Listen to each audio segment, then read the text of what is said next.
اگلی قسط میں ایک بہت بڑے طوفان کے گزرنے کے بعد ویرانیوں کی تصویریں نظر آئیں گی۔ ایک بہت بڑے زلزلے کے بعد شدید ہچکولے جاری رہیں گے۔ در عدن کو دکھایا جائے گا کہ اجڑی ہوئی بکھری ہوئی ایک درخت کے سہارے نڈھال بیٹھی ہوگی اور زمانے کی صفاکی پر نوحہ کنا ہوگی۔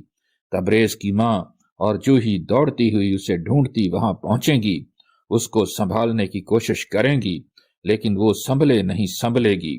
وہ غم سے نڈھال فریاد کرے گی کہ مجھے واپس گھر لے چلو۔ دونوں پریشانی کے عالم میں اسے سنبھالیں گی، لیکن اب معاملات انہیں اپنے ہاتھوں سے نکلتے نظر آئیں گے۔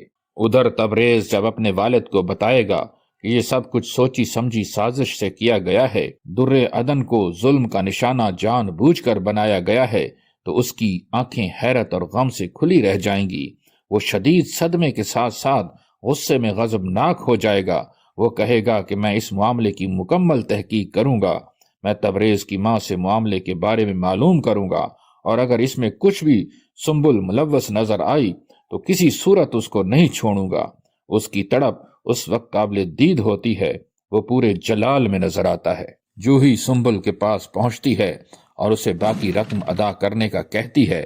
وہ کہتی ہے کہ ابھی میں تمہیں کچھ نہیں دے سکتی جب تک میرا کام مکمل نہیں ہوگا اور تبریز در عدن کو نہیں چھوڑے گا، میں اس وقت تک تمہیں کچھ نہیں دے سکتی۔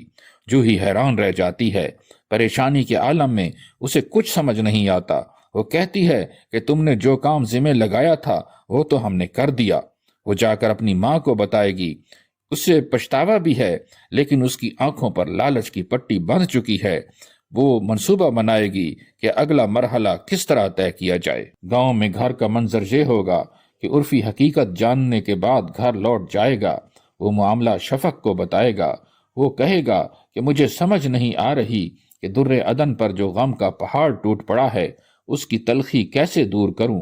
شفق کہے گی کہ تم نے جو کرنا تھا کیا، اب یہ تبریز کا فرض ہے کہ در عدن کا خیال کرے۔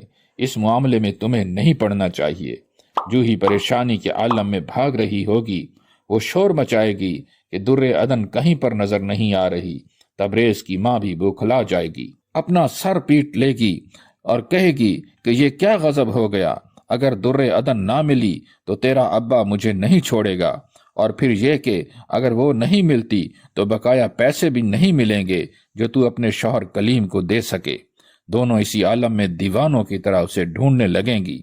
آگے کا حال جاننے کے لیے چینل کو سبسکرائب کریں۔ ڈرامے کے بارے میں اپنی رائے کمنٹ باکس میں درج کریں۔